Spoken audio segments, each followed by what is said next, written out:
Areg, hurry up, we gotta go do the review. What are you doing? I'm ready! What's up guys, welcome back to Gladiators Tennis. And first of all, thank you so much for all the love you gave to our previous video about our trip to Cordoba to a 15K. Check it out if you haven't seen it. I won my first ITF point, so let's go. But today, we're reviewing the Head Prestige MP, the lighter and the less control-oriented version of the Head Prestige Pro. It implements the Auxetic technology that we really love, and hopefully we'll like it more than the Pro. Check out the specs.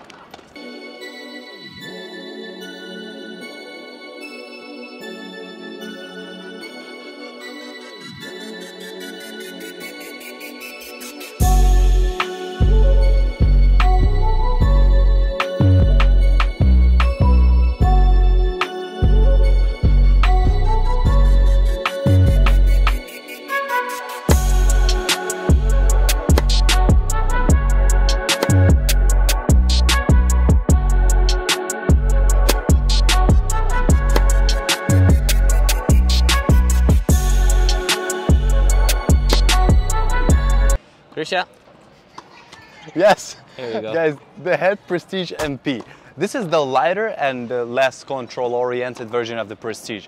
We reviewed the Prestige Pro and I wasn't too impressed by that racket.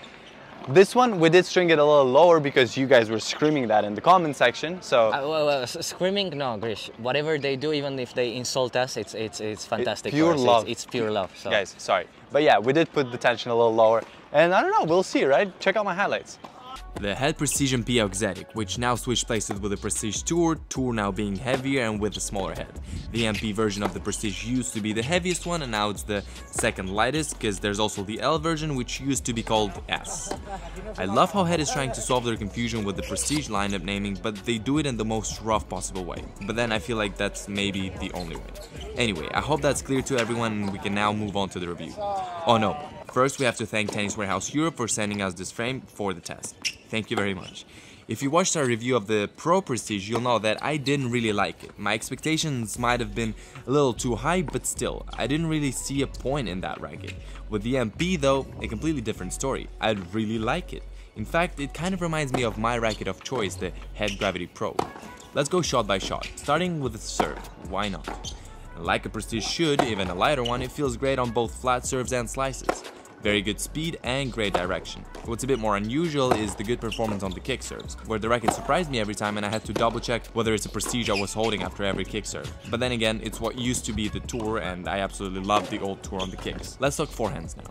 Even though I like the balance of power, control, spin and feel, it was nearly perfect for my taste, I was sometimes missing the stability on the more aggressive flatter approach shots. Behind the baseline though, maintaining a cross-court rally or deeply switching down the lines was very easy. And that problem with stability on the more aggressive shots can be dealt with some lead. Considering the weight not being too much, there's enough room for that. Alright, let's talk backhands and the reason why I wouldn't switch to this racket myself. My backhand is kind of the base of my game. It's usually where I started the point and my consistency with it has to be on point all the time. With the Prestige Tour, the Prestige MP, that lack of stability is really noticeable and I'm not 100% sure if lead can really get it to where I want it to be, though I might be wrong. Volleys were not bad, but not spectacular. Pretty good maneuverability, but not the best stability, so yeah.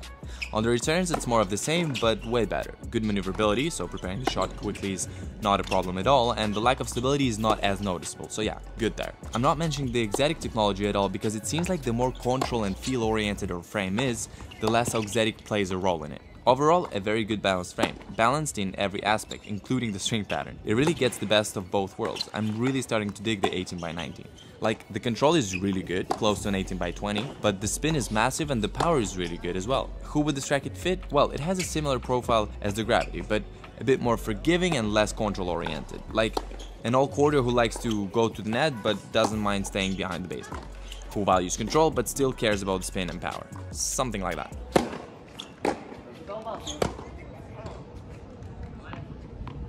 Areg use.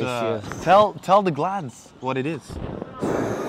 It's emotions because of all the subscribes that we're receiving lately, but please subscribe if you haven't. It helps us a lot, and thank you also for the donation for this super thanks. Super guys, thanks, we yes. were so not expecting this amount of love. honestly, like, thank you so much. It really helps us out, like, for real. Yeah, seriously. And maybe Instagram also follow. Follow. No donations there, just follow us if you're interested. Thank you. Head Precision P for Mr. Areg, the Argentinian-Armenian. Yeah. You want to explain people how that short story let's goes? Not. All right. All right, basically prestige, that is not exactly prestige because prestige normally is thin like a badminton. It's a badminton racket, you know, it's like thin like this. So this one is not exactly that, but 310 grams, interesting weight. Let's just see. Well, today I can barely move. The last 2 days I did a very hard fitness sessions with a lot of weight. So now my back hurts. I always aspired to be like my grandpa, but not in that sense. And also, Prestige racket might be a bit famous for being a demanding racket. So since the beginning of the playtest today, I knew I was going to have a very nice day. Anyhow, there were some stuff that I really loved about this frame. For example, the weight is on point in my opinion. A lot of times I buy a racket that weighs around 300 grams and I put some weight on it, just to make it a little bit heavier, without passing the barrier of 315 grams. But this racket with its 310 grams is perfectly located on the sweet spot when it comes to weight range. Feels perfectly stable, but also maneuvering. If you don't want to buy a light racket like my Speed MP and add some weight on it, you can just buy directly this racket and look less like a dumbass than me. By the way, but if you always put some weight on your racket, there's nothing wrong with it. Feel free to do anything as long as it fits you. Right, now let's go shot by shot.